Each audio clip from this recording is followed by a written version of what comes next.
최근 밀폐된 공간에 TV나 침구류 등을 놓은 이른바 룸카페라는 곳이 확산되고 있습니다. 청소년들의 출입이 금지된 곳인데도 마음대로 드나드는 경우가 있어 탈선에 온상이 되고 있다는 지적이 나오고 있었는데요. 이 때문에 여성가족부가 각 지자체에 단속을 요구하기도 했습니다. 전국에서 처음으로 제주에서 청소년들을 출입시킨 룸카페가 적발됐습니다. 김하은 기자입니다. 제주시청 인근의 한 룸카페. 불법 영업이 이루어지고 있다는 제보를 받고 자치경찰이 단속에 나섰습니다. 기다란 복도에 20여 개의 좁은 방들이 늘어서 있고 방 안에는 매트리스가 깔려 있고 TV와 컴퓨터 등을 갖추고 있습니다. 동영상 서비스도 제공돼 연령 제한 콘텐츠도 TV로 볼 수 있습니다. 이곳의 이용 요금은 2시간에 10,000원. 단속이 시작되자 앳된 고등학생들이 방 안에서 나옵니다. 성인 아니에요? 몇 살 나이가 어떻게 되세요? 청소년 보호법에 따르면 출입자의 나이를 확인해야 하지만 남녀 고등학생 4명을 확인 없이 들여보낸 겁니다. 들어올 때 신분증 검사 같은 거 받았어요? 다른 친구들도 잘 들어온 거예요? 좀 오는 것 같아요. 그날은 제가 자리에 없었어요. 그 사무실 직원보고 잠깐만 좀 봐달라고 해서 이런 거 저런 거 확인하는 거는 받아버린 바람에 이 룸카페는 학교와 가깝고 또 학원가가 밀집해 있는 지역에 위치해 있습니다. 여성가족부 고시에 따르면 밀폐된 공간에 침구 등을 갖춰 성행위가 이루어질 우려가 있는 곳은 청소년 출입과 고용 금지 업소입니다. 만 19살 미만 청소년들을 출입시키면 2년 이하 징역 또는 2천만 원 이하의 벌금형을 받게 됩니다. 하지만 룸카페는 신고나 허가 대상도 아니다 보니 공간 임대업을 등록해놓고 별다른 단속을 받지 않고 영업을 해왔습니다. 해당 업소는 인허가 사항 없이 일단 자유업 형태의 어떤 영업 형태를 가지고 지금 영업을 하는 것으로 확인되고요. 제주도자치경찰단은 비슷한 형태의 룸카페가 더 있을 것으로 보고 행정기관과 함께 단속을 벌이는 한편 화재 등 안전사고 대책도 논의할 계획입니다. MBC 뉴스 김하은입니다. 네, 환경부가 제2공항 전략 환경 영향평가에 대해서 다음 달 초까지 결론을 내리겠다고 공식화했는데요. 모호한 태도를 보였던 문재인 정부 때와는 달리 법정 기한을 지키겠다고 밝히고 있어서 정부의 제2공항에 대한 추진 의지를 드러낸 것 아니냐는 해석이 나오고 있습니다. 송원일 기자입니다. 한화진 환경부 장관이 마련한 기자간담회에서 환경부가 제주 제2공항 전략 환경영향평가 보완 내용에 대해 다음 달 초까지 결론을 내겠다고 밝혔습니다. 지난달 5일 국토부가 협의를 요청한 이후 법정 기한인 40일을 지키겠다고 공언한 겁니다. 문재인 정부 때 도민 여론을 강조하며 두 차례 보완 요청과 반려 결정을 내렸던 신중한 태도와는 크게 달라진 모습입니다. 윤석열 대통령과 여당인 국민의힘이 제주 제2공항 건설을 공약한 만큼 현 정부의 추진 의지가 반영된 것이라는 해석이 나오고 있습니다.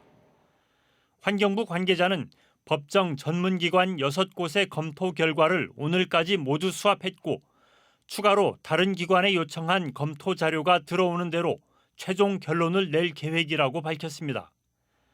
한편 제주도는 내일 담당 공무원들이 환경부를 방문해 진행 상황을 파악한 뒤 이번 주 안에 중점 평가 사업 지정을 환경부에 요청할 계획입니다. 전략 환경영향평가 협의 과정에서 환경 갈등이 있는 경우 적용하는 중점 평가 사업으로 지정되면 해당 지자체를 포함한 환경영향 갈등 조정 협의회를 운영할 수 있습니다. 그러나 이렇게 되면 갈등 조정 기간을 또다시 거쳐야 하기 때문에 다음 달 초 최종 결론을 낼 수 없게 돼 환경부가 수용할지는 불투명합니다.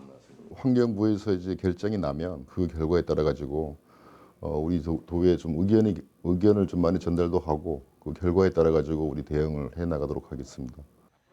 대통령의 핵심 제주 공약인 제주 제2공항 건설에 대한 환경부의 최종 결론이 임박한 가운데 어떤 결정이 내려지든 도민 사회는 또다시 극심한 혼란과 갈등을 겪을 것으로 우려됩니다.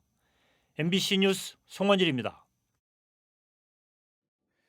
민간 기업이 입지를 선정해 공공성 훼손 논란이 일었던 풍력발전고시 개정안과 관련해 제주도가 개선안을 내놨습니다. 제주도는 개선안에서 풍력자원 개발 사업 적합 입지를 공공에서 사전 발굴하고 제주에너지공사가 개발에서 운영까지 전 과정을 관리하는 합동 개발 방식을 제시했습니다. 제주도는 모레 토론회를 열어 의견을 수렴한 뒤 최종안을 확정할 예정입니다.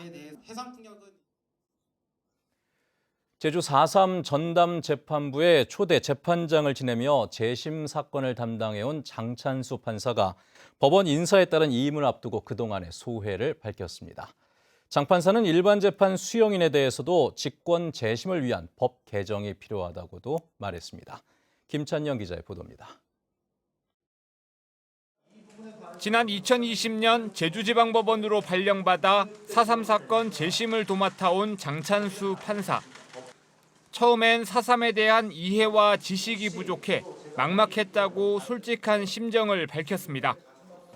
솔직히 너무 막막했다라고 말씀드릴 수밖에 없었을 것 같습니다. 하지만 하나하나 관련 자료를 찾아보고 또 법정에서 직접 유족들의 가슴 아픈 사연들을 접하면서 관련 재판의 방향을 잡았다는 점에서는 다행이라고 생각합니다. 3년 동안 수용인 1000여 명에게 무죄 판결을 내린 장 판사는 가장 기억에 남는 재판으로 335명에게 무죄를 선고한 날을 꼽았습니다.